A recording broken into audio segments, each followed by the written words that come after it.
Oke, selanjutnya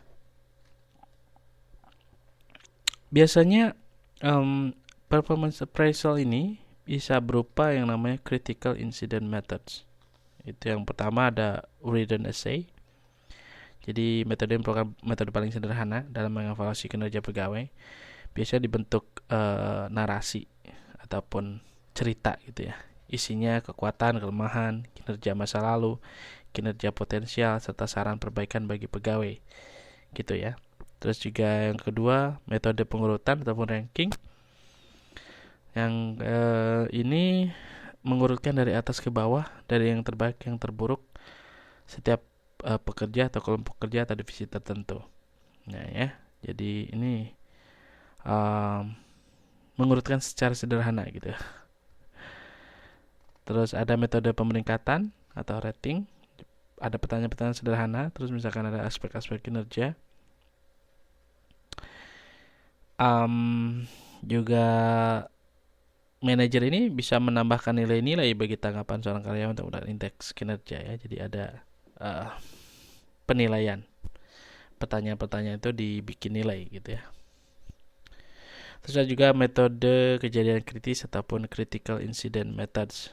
Jadi contoh yang sangat baik atau sangat buruk dalam diri karyawan. Jadi manajernya bisa menjelaskan nih yang para pekerja tersebut lakukan dan yang tidak, sehingga berakibat pada keberhasilan atau kegagalan. Jadi teknik ini memberikan informasi feedback yang menentukan kinerja yang cukup bagus ya. Terus selanjutnya yang terakhir adalah 360 degree evaluation. Jadi sistem pendekatan terbaru yang menyediakan umpan balik dari mereka yang sehari-harinya berhubungan dengan pegawai. Contoh misalkan ada internal customer,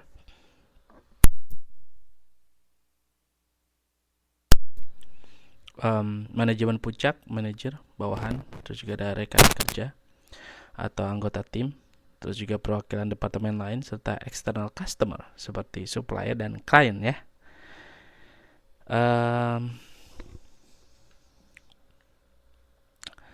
Setelah performance evaluation, kita bisa melihat kompensasi untuk para pekerja. Kompensasi itu bisa berupa kompensasi finansial, yaitu pembayaran langsung dikasih uang gitu. Misalkan banyaknya barang produksi, dikatakan pembayaran langsung dapat berupa upah atau gaji. Jadi upah merupakan pembayaran langsung. Jadi tingkat upah juga bisa ditentukan dari banyaknya barang yang mampu dihasilkan oleh pekerja ya. Jadi upah ini merupakan pembayaran kepada pekerja harian atau pekerja yang memiliki posisi rendah. Jadi jangan kalau orang bilang upah minimum regional UMR gitu ya, harusnya kan gaji gitu ya, gaji minimum regional gitu. Jadi kalau upah itu kesannya memang harian gitu ya dihitungnya, dan pekerja yang memiliki posisi rendah. Jadi kita bisa jadi sih ngomong tentang gaji ya, karena kita ingin dijadikan sebagai pekerja formal. Gaji itu lebih formal.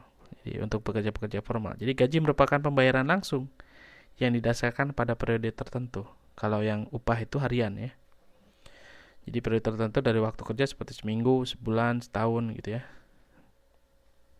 Kalau biasanya manajer tingkat atas, menengah, serta pekerja tetap itu menerima kompensasi berupa gaji.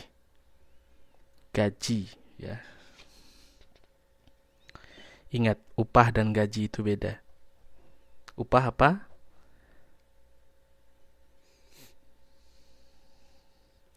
Upah merupakan pembayaran kepada pekerja harian atau pekerja yang memiliki posisi rendah.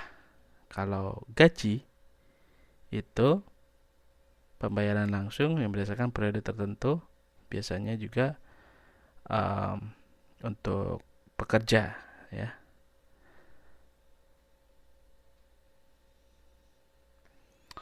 Selanjutnya insentif. Jadi kompensasi untuk para pekerja ini ada yang namanya insentif. Sering dikatakan insentif gitu ya. Insentif itu apa? Kalau model kompensasi finansial, selain upah dan gaji, itu ada yang namanya insentif gitu ya. Jadi tambahan tambahan upah atau gaji. Itu namanya insentif. Insentif itu berupa bonus gitu bagi hasil atau pembayaran jasa. Jadi pembayaran jasa merupakan model pembayaran insentif untuk para pekerja yang tidak masuk dalam manajemen gitu ya. Jadi kalau manajemen kan biasanya wah, saya jadi manajer nih, berarti ada tunjangan jabatan manajer. Ya, tapi kalau pekerja yang lain dikasih bonus gitu. Karena tidak ikut dalam manajemen gitu ya. Selanjutnya tunjangan tambahan. Tunjangan tambahan itu kompensasi yang dibayar secara langsung pada pekerja, tapi tidak dibayarkan secara langsung tunjangan tambahan itu ya. Jadi tunjangan umumnya emang dibayarkan kepada pekerja berupa bantuan, misalkan ada dana pensiun, asuransi, liburan, dan sebagainya.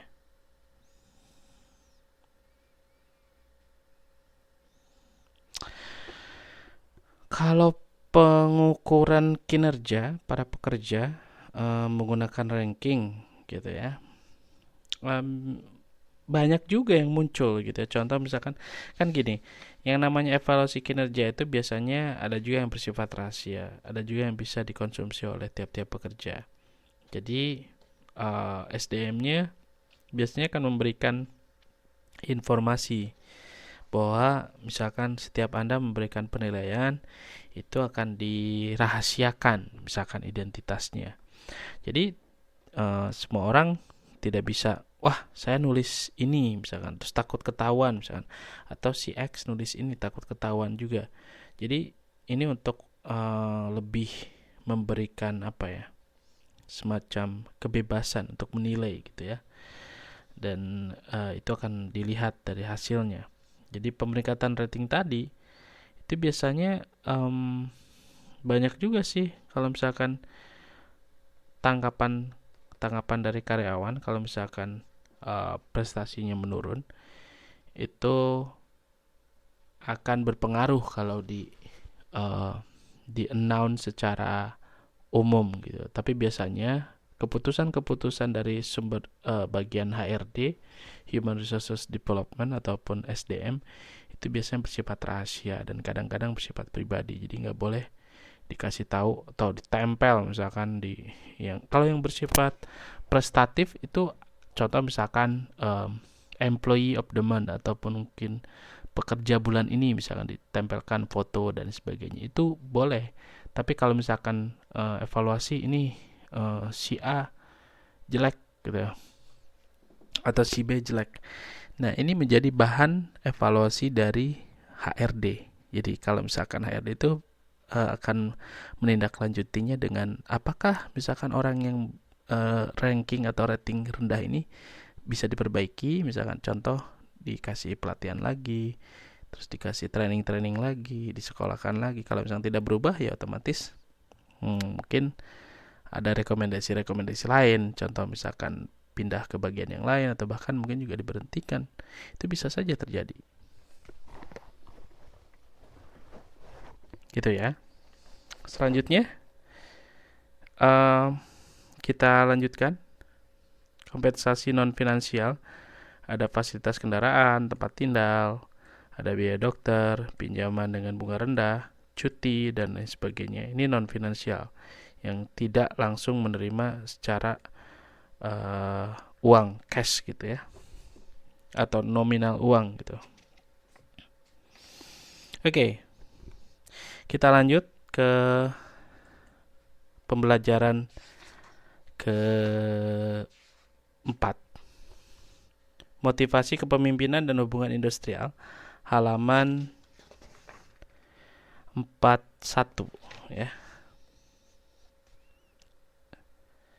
41 coba dilihat atau langsung saja ke halaman 43.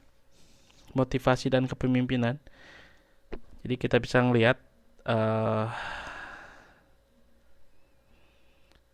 ngelihat ya di motivasi kepemimpinan. Jadi ada teori-teori tentang motivasi.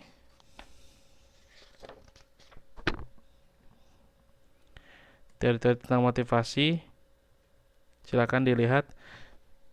Saya kebetulan ini langsung ke hubungan industrial ya. Jadi untuk teori-teori motivasi nanti silakan dibaca tapi bisa kita